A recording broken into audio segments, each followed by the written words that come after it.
পড়বে। সালাম আলাইকুম চাচা। ওয়ালাইকুম আসসালাম। শরীরটা কেমন চাচা? ভালোই। আচ্ছা তুমি দৈনিকে আমাকে এই কথা জিজ্ঞেস করো কে? কত কি করছেন চাচা? জাপান ডাক্তারের তো এটা কর্তব্য। যাক ভালো কথা। শিবালি কই? শিবালি ছাগলটার শরীর ভালো হয়েছে? ছাগলটা তো ভালোই আছে রে বাবু রে, তো মুরগি নিয়ে আছে ঝামেলায়। কি করছেন চাচা? শিবালির মুরগির অসুখ হয়েছে। শিবালি মুরগি কই? মুরগি কিন্তু চাচারা সর্বনাশ হয়ে গেছে তো। চাচা আমি তো হাঁস মুরগির চিকিৎসা শিখি নাই। অবশ্য ছাগলের চিকিৎসা প্রায় কমপ্লিট। তুমি এবার করতেছ হ্যাঁ? শেফালির মুরগির কিছু হয়নি। ও মুরগি খান মানত করে দরকার দিয়ে আইছিল, সেই মুরগি ব্যাক করে ফিরে আইছে, তাতেই সে চিন্তা করতেছে। ও খুদা চাচা বাঁচাইলেন, আপনি আগে কবেন তো কথাটা। আমি তো মারাত্মক তো চিন্তার ভিতর পড়ে গেছিলাম বুঝছেন। রঞ্জু কিরম আছে? কবে আইসাও? যাক, তো এতক্ষণ পর আমার চোখে পড়লো।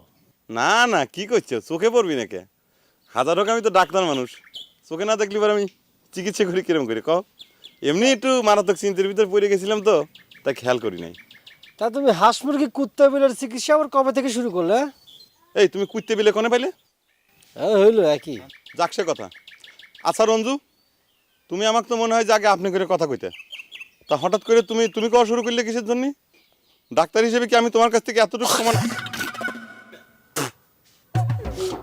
চাচা দেখলেন, তুমি কিন্তু আমাকে মারা অপমান করলে। চাচা আমি আপনাকে সাক্ষী মানলাম।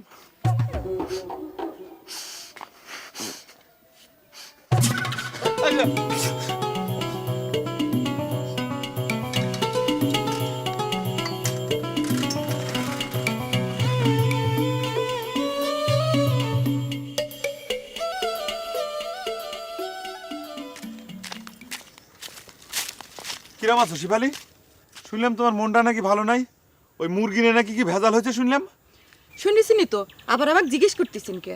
না বিস্তারিত শোনা হয় নাই, তার আগেই তো কিছুটা অপমান হয়ে ফিরে আসলাম। কে কিটা আপনাকে অপমান করলো? কিডা আবার? ওই যে তোমার খালাতো ভাই, যার মুখ দেখলি পরে বমি আসে। কে? সে আপনাকে অপমান করবি কে? সে কথা তোমাকে তারই জিজ্ঞেস করা উচিত। সে হঠাৎ করে আমার তুই কয়ে করা শুরু করে দিল। আশ্চর্য, আমি একদম ডাক্তার মানুষ। এই তোর বিপদ হবে তো তোর কিরাটা খেরে, তোর সাহায্য করে কিরা রে বেয়াদব ফাজিল। হ্যাঁ কি আর করা যাবে কোন? দরগায় মুরগি মানত করলাম যেন ট্রেনে কাটা পড়ে মরে যাক, মরলো না, মুরগিটাও ফিরে আসলো। তুমি রঞ্জুর জন্য মুরগি মানত করেছিলে? তাহলে মানতের জিনিসটা আগে দিবের গেছিলে কিসের জন্য? কে? মানতের সাথে সাথে জিনিস দেওয়া লাগে না? ওরে খুদা, সেনেই তো তুমি ভুল করে ফেলাইছাও। শোনো, আগে মনে মনে মানত করা লাগে, মানতের ফলটা হাতে নাতে পালি পরে মানতের জিনিসটা তারপর দেওয়া লাগে। তখন তুমি ইচ্ছে করলে এটার বদলে দুইটাও দিবে পারো। আপনি দেখি ডাক্তার হয়ে মানতের ব্যাপারে ভালো জানেন। কে জানবো না? আমার তো প্রত্যেক বছর পরীক্ষার আগে এই মানত করে পাশ আদায় করা লাগিছে। তাই? তাহলে তো মনে হয় আপনার মানতে কাজ হয়।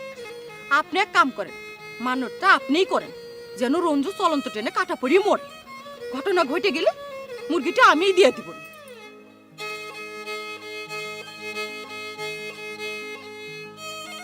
রঞ্জুরে বমি আসে,